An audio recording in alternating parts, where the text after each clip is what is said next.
Halo Bujang CPNS, hari ini kita akan membahas terkait soal SKB CPNS untuk formasi analis perkara peradilan di Mahkamah Agung. Pembahasan kali ini seputar kekuasaan kehakiman yang tertuang dalam pasal 24 sampai dengan 25 Undang-Undang Dasar 1945. Sebelumnya, jangan lupa like, subscribe, dan bagikan ke teman kamu ya yang sama-sama untuk memperjuangkan menjadi CPNS di Mahkamah Agung. Oke, untuk soal yang pertama. Ketentuan terkait kekuasaan kehakiman dalam Undang-Undang Dasar 1945 tertuang dalam A. Pasal 23 ayat 1, B. Pasal 23 ayat 2, C. Pasal 24, D. Pasal 24A, atau E. Pasal 24B. Kira-kira jawabannya yang mana ya teman-teman? Oke, ternyata jawabannya yang C, yaitu Pasal 24. Pembahasan.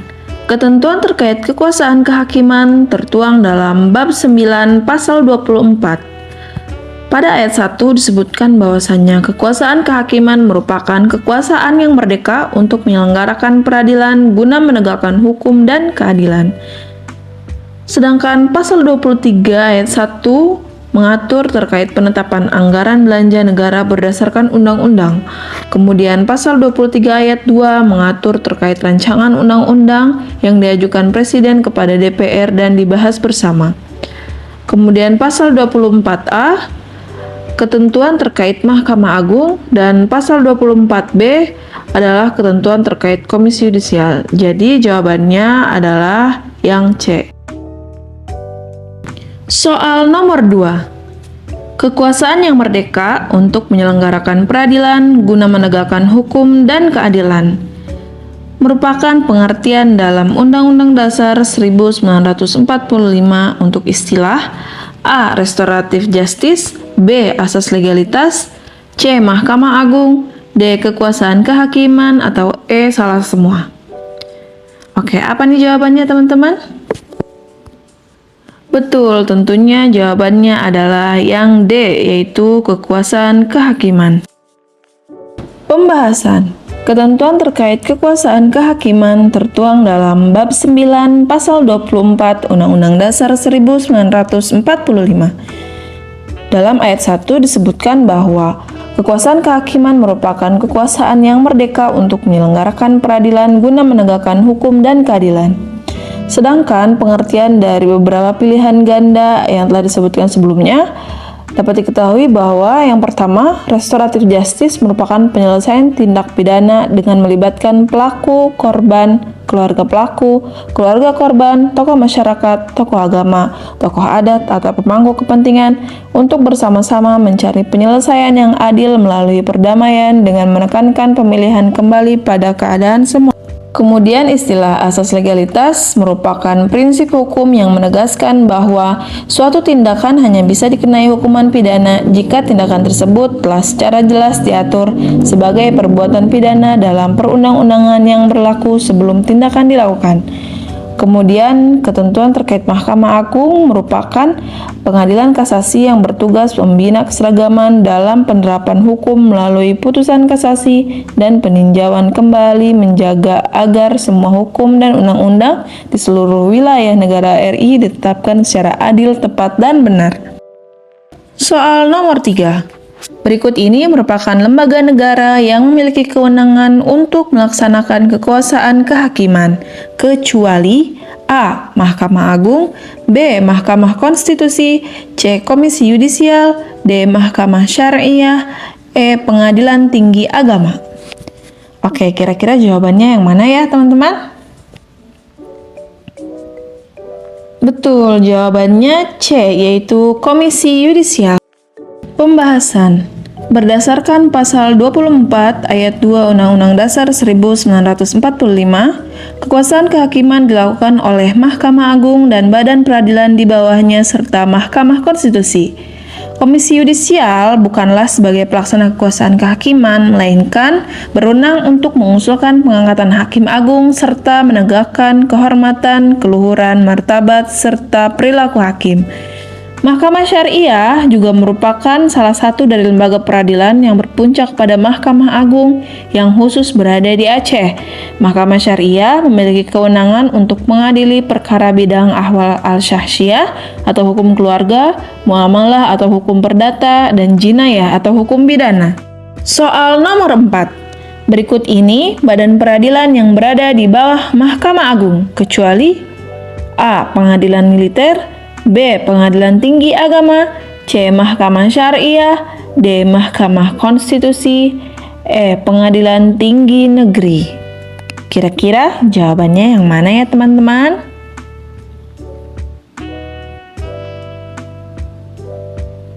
Oke, jawabannya adalah D. Mahkamah Konstitusi.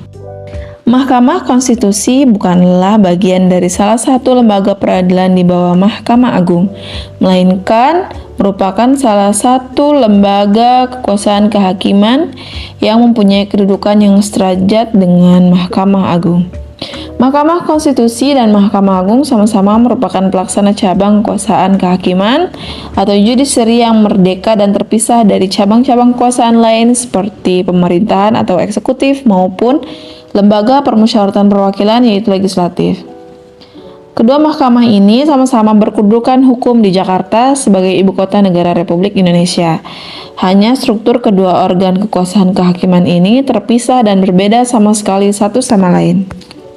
Mahkamah Konstitusi sebagai lembaga peradilan tingkat pertama dan terakhir tidak mempunyai struktur organisasi sebesar Mahkamah Agung yang merupakan puncak sistem peradilan yang strukturnya bertingkat secara vertikal dan secara horizontal mencakup 5 lingkungan peradilan, yaitu lingkungan peradilan umum, lingkungan peradilan tata usaha negara, lingkungan peradilan agama, dan lingkungan peradilan militer. Oke, untuk soal nomor 5, 6, dan 7 akan mengacu pada beberapa poin di bawah ini, yaitu poin pertama, mengadili pada tingkat kasasi. Kedua, menguji peraturan perundang-undangan terhadap Undang-Undang Dasar 1945. Ketiga, menguji peraturan perundang-undangan terhadap undang-undang. Keempat, memutus sengketa kewenangan lembaga negara yang diberikan Undang-Undang Dasar 1945. Kelima, mengusulkan pengangkatan Hakim Agung. Keenam, memutus pembubaran partai politik. Ketujuh, menjaga dan menegakkan kehormatan, keluhuran martabat, serta perilaku hakim. Kedelapan, memutus perselisihan hasil pemilu. 9, mengawasi penyelenggaraan administrasi serta keuangan peradilan semua badan peradilan. 10, menyelesaikan sengketa antar pemerintah. 11, menetapkan jurisprudensi. 12, menetapkan aturan dan prosedur pengadilan. Soal nomor 5. Berdasarkan poin di samping, berikut merupakan kewenangan Mahkamah Agung. A. Poin 1, 2, 3, 6, 9, dan 10. B. Poin 1, 3, 4, 9, 10, 11. C. Poin 1, 3, 9, 10, 11, 12. D. Poin 1, 3, 7, 9, 10, 12. Atau E. Poin 1, 8, 9, 10, 11, 12. Oke, kira-kira jawabannya yang mana ya teman-teman?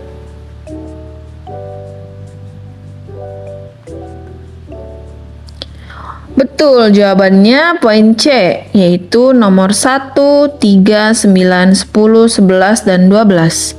Di mana kewenangan Mahkamah Agung diantaranya 1. Mengadili pada tingkat kasasi, kemudian menguji peraturan perundang-undangan terhadap undang-undang, kemudian mengawasi penyelenggaraan administrasi serta keuangan peradilan semua badan peradilan, kemudian menyelesaikan sengketa antar pemerintah, kemudian menetapkan jurisprudensi, dan menetapkan aturan dan prosedur pengadilan. Oke, soal nomor 6. Dengan mengacu pada poin-poin yang sebelumnya, berdasarkan poin di samping, berikut merupakan kewenangan Komisi Yudisial. A. 7 dan 9, B. Poin 5 dan 7, C. Poin 9 dan 11, D. Poin 9 dan 12, E. Poin 5 dan 6. Kira-kira yang mana ya teman-teman? Betul, poin B yaitu 5 dan 7, di mana kewenangan Komisi Yudisial diantaranya 1. Mengusulkan pengangkatan Hakim Agung, dan 2. Menjaga dan menegakkan kehormatan, keluhuran, martabat, serta perilaku hakim. Soal nomor 7. Berdasarkan poin di samping, berikut merupakan kewenangan Mahkamah Konstitusi. Oke, A. Poin 2, 10, 11, dan 12. Poin B, 2, 4, 6, dan 10. C. Poin 2, 5, 6, dan 8. D. Poin 2, 4, 6, dan 8. E. Poin 2, 3, 4, dan 6. Kira-kira jawabannya yang mana ya teman-teman?